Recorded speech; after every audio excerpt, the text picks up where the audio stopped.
안녕하십니까, 고고TV 여명입니다. 연휴인데요, 제가 보통 연휴나 주말에는 근본적인 문제를 많이 다룹니다. 지금 문재인 정권을 치고 저 친구들의 실수와 그저 악행만 비난해서는 이길 수가 없어요. 우리가 3년 동안 그렇게 했고, 고고TV가 10년 동안, 10개월 동안 한 것이 근본적인 문제도 다르고, 문재인 정권의 악정과 실정에 대해서 올리고 그랬었는데요.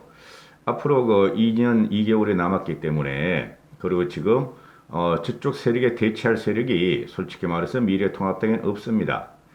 그래서 이런 걸 다루는데요. 고고TV는 정통 자본과 시장을 경쟁으로 하는, 자본과 시장과 경쟁을 모토로 하는 우파입니다. 우파. 쉽게 말해서 보수란 소리죠. 우파 보수. 이 칼럼을 내가 옛날에도 읽었어요. 옛날에도 읽었는데 며칠 전에 또 뜨길래 그대로 읽어가면서 왜 지금 보수가 이렇게 망가졌는가, 희망이 없는가, 어떻게 해야 되는가, 이 정치평론가의 칼럼을 한번 읽어드리고 나중에 이 저자를 공개해 드릴게요. 제목은 이러합니다. 제가 따로 달았는데요. 보수는 자폐증에 걸렸다.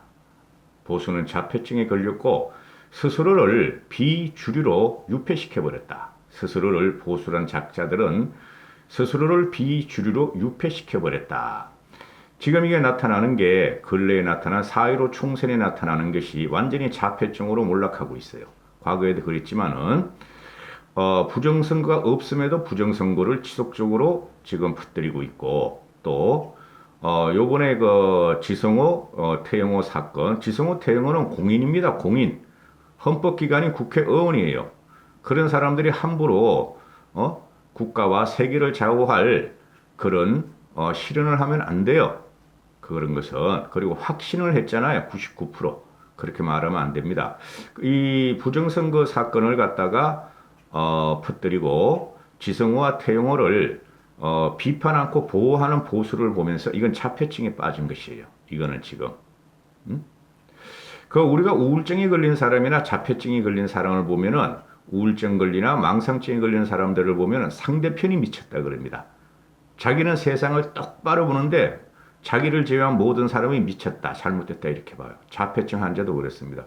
왜 나를 이해 안 해주지? 왜 나를 갖다가 내가 집에서 방에 처박혀 있으면서 나만의 세계를 갖고 있는데 내 세계를 갖다가 세상은 부정하는가 이런 거예요. 읽어드릴게요. 이게 한국의 주인이 바뀌고 있다 이런 거죠.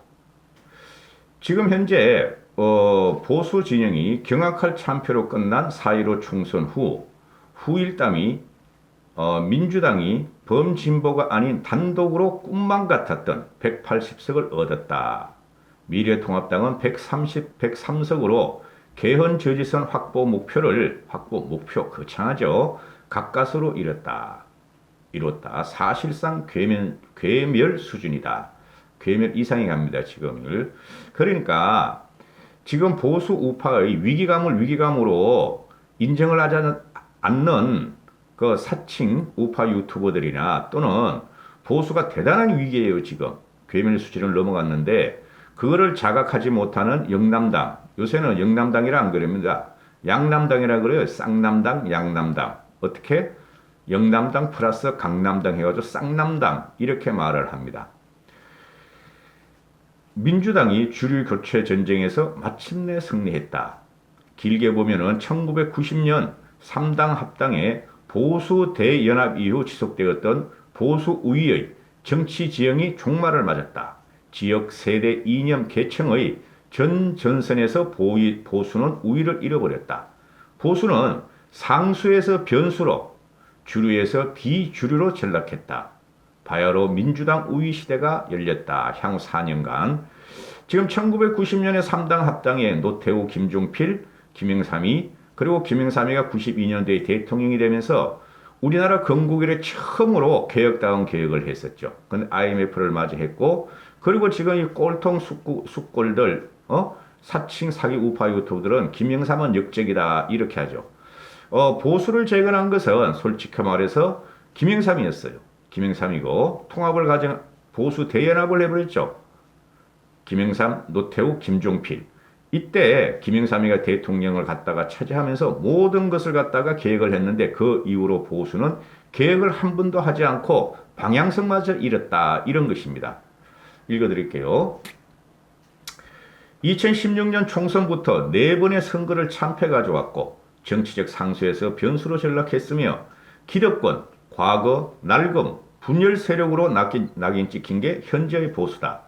더 큰 대한민국을 만드는데 보수는 일조했지만은 더 따뜻한 대한민국에 대한 무심히 현재의 보수 몰락을 가져왔다.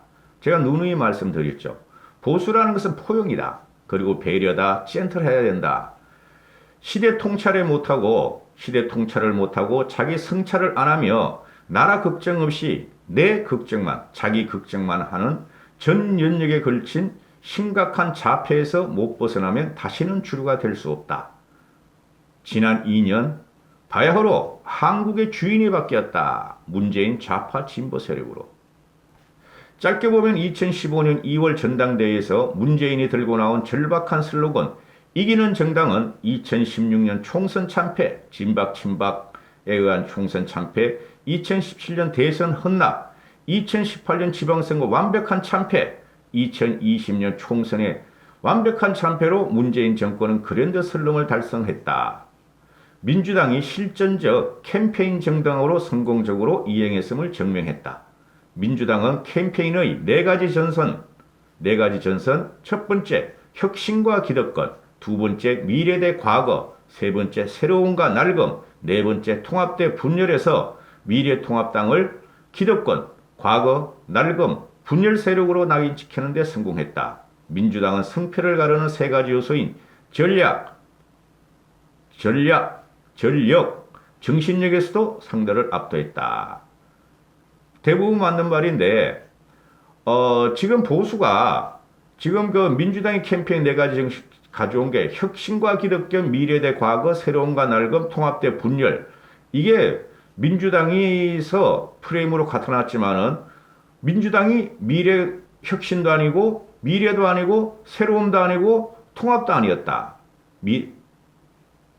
민주당이 통합도 아니었는데 상대적으로 보수가 기득권이 강하고 과거가 얽매여 있고 낡았고 분열 세력으로 비쳤기 때문에 진 거다 하고 저는 봐요.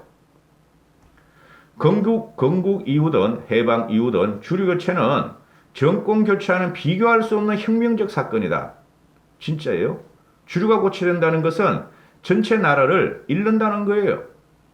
곧 우리는 상대 진영에 의해서 식민화가 된다는 거예요. 보수 우파는 민주당이나 진보 좌파에서 식민화가 된다는 것인데 그것을 아직도 모르고 부정선거라 깔려다니고 이러니까 골치 아프다는 거죠.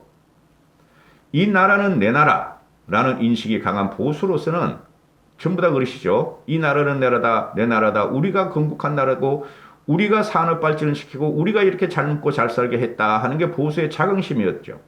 그런데 인정할 수도 받아들일 수도 없는 일이 벌어지고 있다. 영원한 제국 같았던 보수의 시대가 끝나가고 있다. 붕괴의 조짐을 눈치챈 사람들은 있었을 테지만 이렇게 빠른 속도로 이렇게 무기력하게 몰락할 줄은 아무도 몰랐을 것이다. 보수의 시대를 다시 볼 수 있을 것인가? 쉽지 않을 것이다. 여기서 이 친구는 모토로라와 노키아의 모토로라와 삼성의 스마트폰을 이야기하는데 그런 건 빼고요.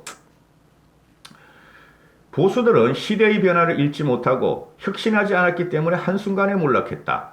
1990년 3당 합당 이후 보수 정당 안에서는 자유주의 세력과 보수 세력이 개혁과 보수로 충돌하면서 만들어낸 다양성이 당을 강하게 만들었고 승리를 가져다 주었다. 그렇죠.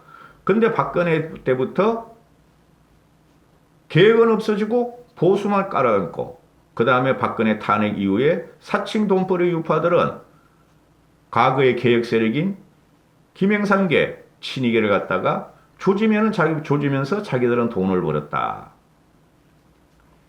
정체성이냐 외연학대냐 집토끼냐 산토끼냐의 치열한 논쟁은 당시 1990년의 3당 합당 이후에 당의 건강성을 보여주는 바로미터였다. 그러나 박근혜 정권을 거치면서 다른 목소리를 허용하지 않고 한 목소리로 충성을 보이라고 몰아붙이더니 급기야 국정교과서라는 자폐적 강기의 정점으로 치닫고 말았다. 그때 보수는 끝났다. 저도 이 국정교과서에 대해서 반대하는 국정교과서 역사교과서만은 국정으로 만들어야 한다고 생각하는 사람인데 당시에 제 주위의 후배들이나 친구들을 보면 이 국정교과서가 어마어마하게 그 악영향을 미쳤어요. 보수 진영에. 어떻게 이념을 국가에서 통제할 수 있느냐의 문제였어요. 그 당시에. 2010년 이후 모든 선거에서 20대, 40대 유권자층에서 보수는 한 번도 이겨본 적이 없다. 10년 전부터. 박근혜가 실권을 장악하고 정권을 장악할 때부터. 2017년 대선 때는 50대마저도 보수를 버렸다.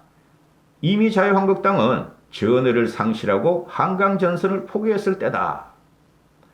홍준표 대표가 대구의 당협위원장을 맡겠다고 선언한 순간 수도권 승부는 끝난 것이었다. 정치는 단순하다. 지지 기반을 넓히고 살고 지지 기반을 넓히면 살고 좁히면 죽는다. 지난 30년간 연합을 한 정치 세력은 승리했고 분열한 세력은 패배했다. 이번에도 예외가 없었다. 달라진 것이 있다면 보수가 정치적 상수에서 변수로 전락했다는 사실이다. 지난 30년간 유지되어온 민자당 대 반민자당, 한나라당 대 반한나라당, 새누리당 대 반새누리당의 보수 우위 시대가 막을 내리고 민주당 대 반민주당의 시대가 열렸다. 한국의 주류가 바뀌고 있다. 제가 누누이 말씀드리는 건데 중도를 누가 잡느냐의 문제예요. 중도를. 그죠? 중도가 요번에 민주당 쪽으로 옮겨 붙었다. 세상에는 네 부류의 사람이 있다. 변화를 이끄는 사람, 변화를 쫓는 사람, 변화에 둔감한 사람, 그리고 변화를 두려워하는 사람이다. 역사는 변화를 이끈 사람들이 기록이다. 보수는 한때 대한민국의 변화를 이끌었다. 항상 제가 말씀드리는 게 보수는 개혁과 진보 그 자체였는데 박근혜 10년이 아주 망쳐버렸다. 역사는 그것을 기록하고 있지만 모든 사람이 그것을 기억하고 있는 것은 아니다. 한국의 보수는 이승만의 건국과 박정희의 산업화를 자손대대로 기억해야 할 레거시로 생각하지만 지금은 그런 시대가 아니다. 65세 이상 되는 세대에게는 그럴 수 있지만 그보다 젊은 세대에게는 더 자랑스러운 업적과 인물이 있다. 민주화와 박근혜 대통령 탄핵을 더 큰 업적으로 생각하는 사람도 많다. 제가 항상 망상드리는 게 65세 이하 70년대 후반 학번들 그 사람들이 이번에 선거를 주도했다. 코로나 이후 대한민국은 선진국에 대한 열등감을 역사상 처음으로 거시선했다. 지금은 삼성전자, 현대자동차, BTS, 봉준호, 손흥민, 유현진의 시대다. 세고 최고라는 자부심 앞에 한강의 기적은 더 이상 맨 앞자리를 차지할 만큼 위대하지 않다. 지금은 그런 세상인데 보수는 변화에 둔감하고 변화를 두려워한다. 딱 맞는 소리죠. 그죠? 현실이 변하면 생각을 바꿔야 한다. 생각의 현실을 맞추려면 1970년대, 80년대 박정희, 전두환처럼 공포정치를 하면 안 된다. 그게 가능한가? 아직도 문재인 대통령의 지지율이 떨어지면 떠났던 지지자들이 다시 돌아올 것이라고 믿는다는 꿈을 깨시라. 생각을 바꾸고 사람을 바꾸고 태도를 바꾸지 않는다면 보수의 시대는 다시 돌아오지 않을 것이다. 보수가 세상을 어떻게 보느냐가 중요한 것이 아니라 세상이 보수를 어떻게 보느냐가 중요한 것이다. 국민이 보수를 어떻게 보느냐가 중요한 것이다. 2012년 총선과 대선 승리 이후 도무지 이해할 수 없었지만은 한국의 보수는 박근혜와 함께 1970년대, 80년대로 들어갔다.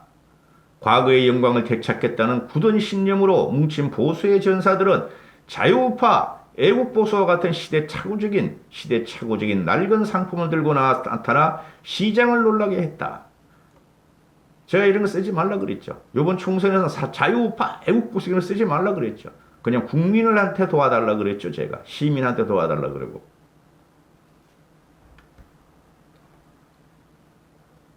한국의 보수는 아직도 냉전쟁 사고에서 빠져나오지 못해 한반도 평화체제 이행기에 구경꾼처럼 전락했다. 보수의 또 노태우 정부 때 남북 기본 합의서와 남북한 유엔 동시 가입을 주도했지만 김일성 사후 25년간 근거 없는 북한 붕괴론에 사로잡혀 한반도 평화 이슈의 주도권을 김대중 노무현 문재인에게 내주었다. 남북 정상회담을 한 3명의 대통령이 모두 민주당인 것은 보수의 전략적 실패를 의미한다. 지금 현재 그 김대중 노무현 문재인이가 하는 것이 우리가 자랑스러워하는 보수 우파의 노태우의 남북 기본 합의서나 대한민국 유엔 동시 가입을 따라갈 수가 없어요. 근데 문재인을 부정하면서 이 보수 꼴통들은 노태우도 부정해. 노태우도. 더 큰 대한민국을 만드는데 공이 큰 보수지만 더 따뜻한 대한민국에는 소홀했다. 무상급식을 비롯한 복지학대를 지나치게 이념적 전쟁으로 만들었고 사회적 약자와 소수자에 대한 관용과 포용도 부족했다. 한마디로 한국의 보수는 밖으로는 당당함이 부족했고 안으로는 따뜻함이 부족했다. 그런 사고와 태도를 바꾸지 않으면 국민의 마음을 얻을 수 없다. 다시 주류가 되지 못하고 역사 속에서 사라질 것이다. 지금 보수는 힘도 없고 힘도 잃고 길도 잃고 꿈도 잃었다. 리더십도 없고 전략도 없고 비전도 없다. 반대자들에게는 조롱과 경멸의 대상이 되었고 지지자들에게는 자부심을 주지 못한다. 이번 총선에서도 마지못해 찍어준 유권자가 꽤 될 것이다. 그러니까 부정선거나 들고 나오고 태영호 지성호를 빨고 있어. 한국의 보수는 4단계에서 5단계로 넘어가고 있다. 시대의 흐름을 잃는 통찰은 없고 자신을 향한 성찰도 없다. 나라 걱정도 없고 당 걱정이 없다. 당 걱정도 없다. 오로지 자기뿐이다. 이 지경이 되었는데도 위기의식이 없다. 위기를 극복하려면 위기에 동의해야 하는데 그래야 원인도 찾고 해결책도 찾을 수 있는데 위기에 동의하지 않으면 한 발짝도 나갈 수가 없다. 2016년 총선 이후 4번의 참패를 당한 것은 패배 이후에도 위감이었기 때문이다. 이번에도 위기감을 느끼지 않는다. 홍준표나 조경태 이런 뜰딱들이 나타나가지고 지들이 나는 당권을 할래요 대권을 할래요 덤벼들고 있다. 1990년 3당 합당 이후 이건 말씀드렸고 2020년 4.15 총선의 결과는 한국 보수가 지역, 세대, 이념, 계층의 모든 영역에서 심각한 정치적 자폐증을 앓고 있음을 확인시켜 주었다. 지난 2년간 이 지면을 그죠? 이 보수들은 사람과 사람의 상호관계가 형성되지 않았고 정서적인 유대감도 없었다. 자신의 세계에 갇혀 지내는 상태인 정치적 자폐를 벗어 못하고 있었다. 보수의 몰락과 주류 교체가 불가피하다고 경고했는데 고고TV도 숱하게 경고했어요. 갈수록 증상이 심해지는 것을 보고 절망을 했다. 이 사람이 누구냐 하면요. 박성민이라고 있어요. 이 정치평론가인데 그 TV에 간혹가다 나와요.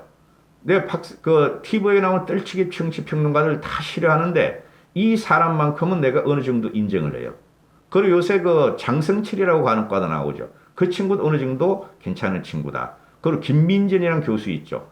경희대 후마니스트 칼럼니스트. 그 친구도 괜찮다.